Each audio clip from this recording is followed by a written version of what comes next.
Assalomu alaykum do'stlar. Sizlar bilan iMed Team jamoa a'zosi Hoshimjonov Abdullo. Mikrobiologiya haqidagi kurslarimizni davom ettiramiz. Bugungi mavzuyimiz egzotoksin hamda endotoksin haqida bo'ladi.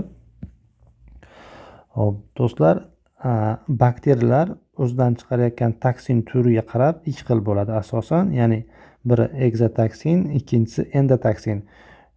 Rasmdan ko'rishimiz mumkinki, chap tomondagi mana bunda egzotoksin tasviri berilgan, ya'niki bunda toksin yoki bakteriya o'zidan tashqi muhitga toksinlarni chiqarayotganligi ko'rsatib o'tilgan. Xuddi shu tartibdagi endotoksin ham.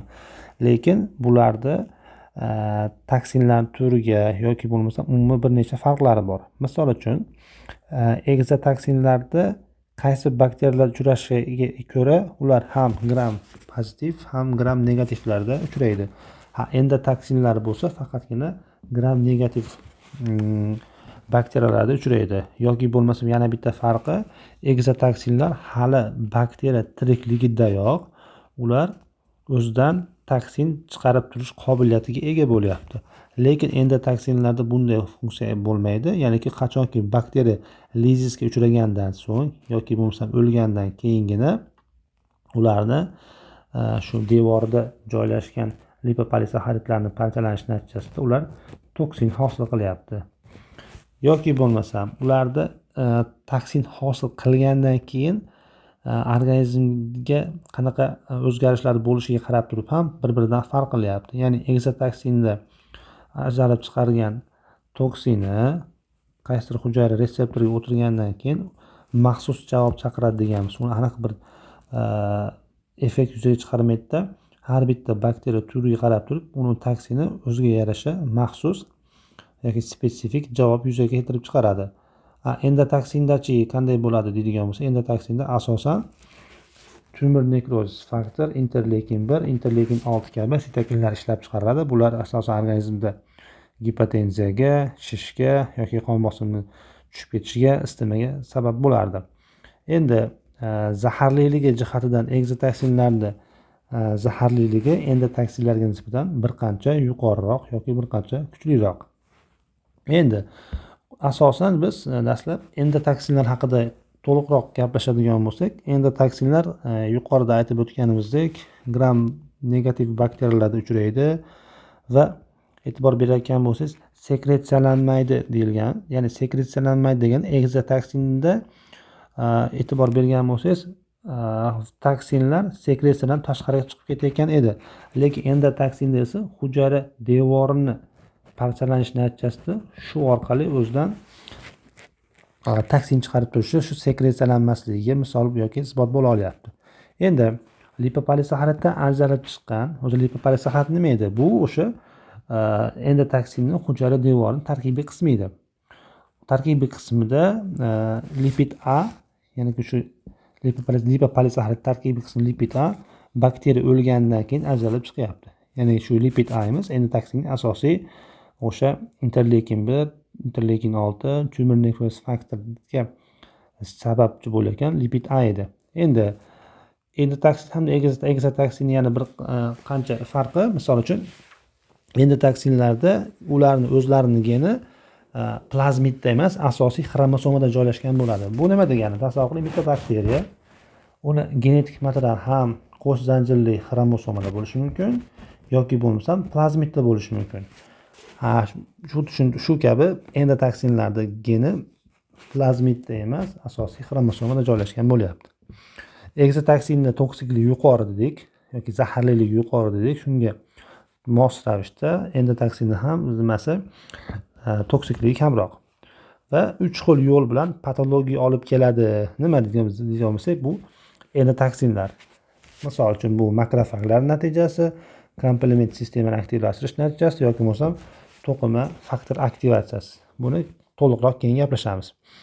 Ya'ni agar makrofaglar ta'sirlanadigan bo'lsa, tumor nekrozis faktor, interleykin 1, interleykin 6 kabilar organizmda aytib o'tganimizdek isitma, septik shok yuzaga keltirib chiqarishi mumkin.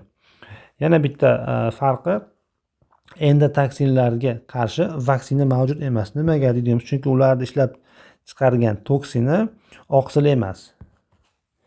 Yana bitta farqi issiqlikka chidamlik turiga qarab. Ya'ni endotoksinlar issiqlikka bir qancha chidamlik, egzotoksin unday emas. Misol uchun endotoksinlar 100 gradus yuqori haroratda ham o'zini hayotiyligini yoki bo'lmasam o'zini yashovchanligini saqlab turish qobiliyatiga ega.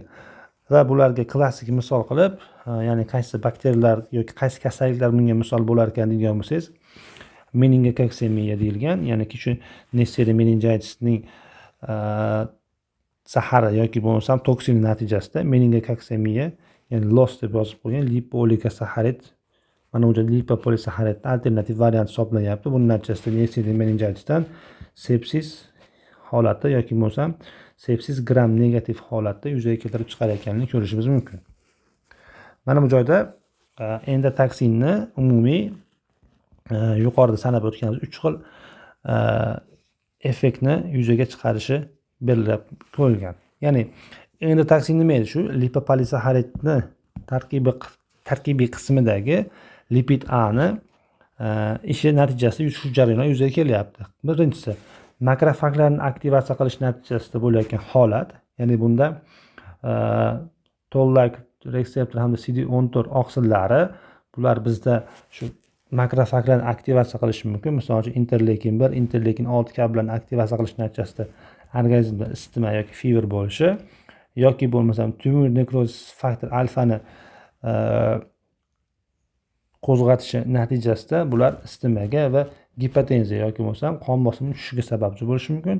Va keyingisi azot 2 oksidi NO, bu ham xuddi shu farmakologik kurslarda ham bor edi. Gipotenziyaga yoki bo'lmasam qon bosimini tushirishga sababchi bo'lar edi. Keyingisi bu komplement aktivatsiyasi, ya'ni biz jigarimizdan ishlab chiqarayotgan shu C1 dan boshlab C9 gacha maxsus oqsillar bor edi.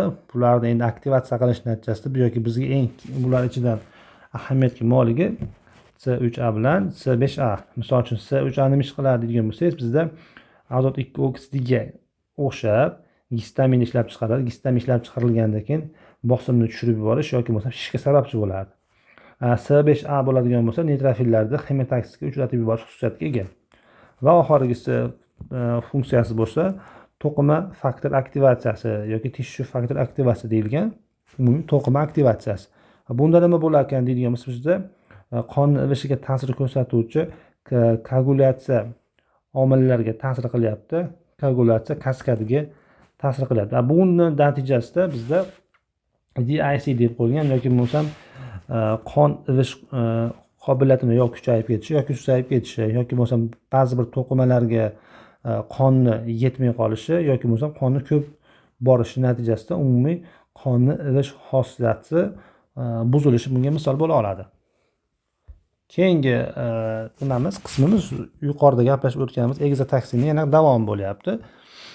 Bularda aytdik, gram musbat hamda gram manfiy bakteriyalar uchraydi. Endi egzotoksin bakteriya o'zidan hali tirikligidayoq sekretsiylanib turadigan mahsulot sifatida toksinni aytsak bo'ladi. Keyingisi, bular o'sha protein tuzilishiga ega. O'shuning uchun endotoksindan farqli o'laroq bular endi mana vaksina bo'la oladi. Va endotoksinga nisbatan bularni zaharliligi yoki toksikligi va antigenligi yuqori.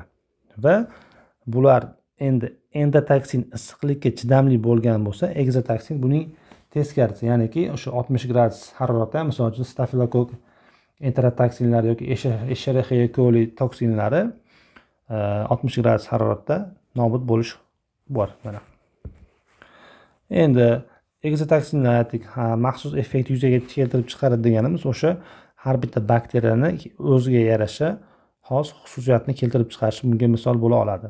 Bularga klassik case qilib mana tetanus yoki qoqshol kasalligi, botulizm kasalligi, difteriya yoki xolera kabilarni misol qilib keltirishimiz mumkin. Misol uchun bitta klassik misol batulizm, ovqatdan zaharlanish natijasida yuzaga kelgan kasallik. Xo'p, endi do'stlar, keyingi mavzuda esa biz sizlar bilan endotoksin yoki egzotoksin bakteriyalarni yana ham qanday funksiyalarga ega ekanligi yoki bo'lmasa egzotoksinni qaysi bakteriyada qanday effekt yuzaga chiqarishini ko'rib o'tgan bo'lamiz. Sizlar bilan iMeTeam jamoa a'zosi Hoshimjonov Abdullo bo'ldi. Darslarimizni ko'rishda davom ettiring.